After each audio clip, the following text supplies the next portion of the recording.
Li Qingyue finally arrives at the legendary Kangli Hall, supposedly where her dreamy groom, Baijusi, resides. But instead of grandeur and wedding bells, she's welcomed by a cranky steward, a calm tree spirit maid, and a surprisingly basic courtyard, like bare bones basic. She thought she'd be sharing a divine palace with her new husband. Instead, she's given a lonely little room and he's not even there. Ouch. Turns out, Baijusi is off somewhere brooding about the past. You know, typical cold immortal behavior. Meanwhile, Qingyue is stuck, waiting all night for her so-called wedding night with no food, no husband, and no clue what's going on. Hungry and slightly dramatic, Qingyue asks for dinner. But she's in the immortal realm, and immortals don't exactly snack. Her maid Condensed Smoke, yes, that's her name. Let's roll with it, offers her some shiny fruit from her own branches, since she's technically a tree. Awkward, maybe, delicious, definitely.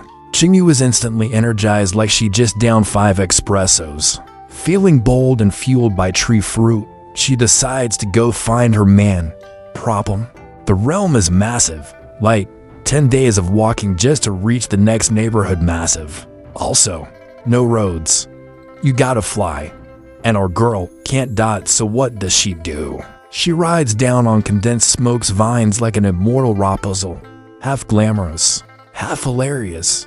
But she is determined. I'm not sleeping until I find Baijusi. I'm not spending my wedding night alone. Cue dramatic determination montage. Unfortunately, her fairy tale turns into a forest horror story. She stumbles into a strange rock forest at night and meets 3 brothers, who get this lost a bet involving a mortal woman and now refuse to open their eyes. Creepy, yes. Dangerous, absolutely. Even after she name drops I'm Mrs. Baijusi, the trio doesn't care. They beat her up, rude. Next thing Qingyue knows, she wakes up bandaged and sore in a mysterious fancy room. Was she rescued? Kidnapped? Ghost-napped? She doesn't know, but she patches herself up, sneaks out with her bag, and ends up walking straight into a heavenly council meeting where her husband is hosting. Classic awkward crash the meeting moment. The other gods are like, who's this mortal girl?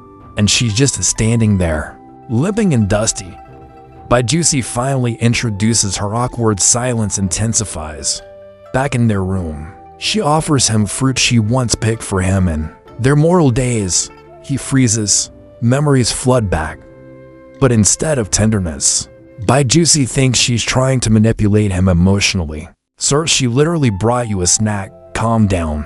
Later that night, Qingyue pours out her feelings, her tragic life, her loneliness, the one moment she felt protected by him. For a brief second, even his ice-cold heart wavers. But of course, the next morning, he's gone again, left a few more fruits and a polite please leave. Seriously, this man needs lessons in emotional communication.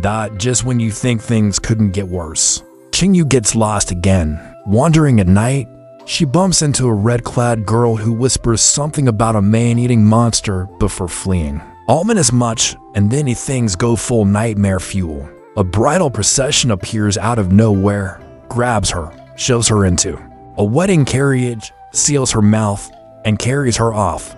Next thing she knows, she's about to marry someone, but it's not Baijusi. Just as the creepy wedding begins, guess who shows up at the very last second? Yep, our emotionally unavailable hero himself.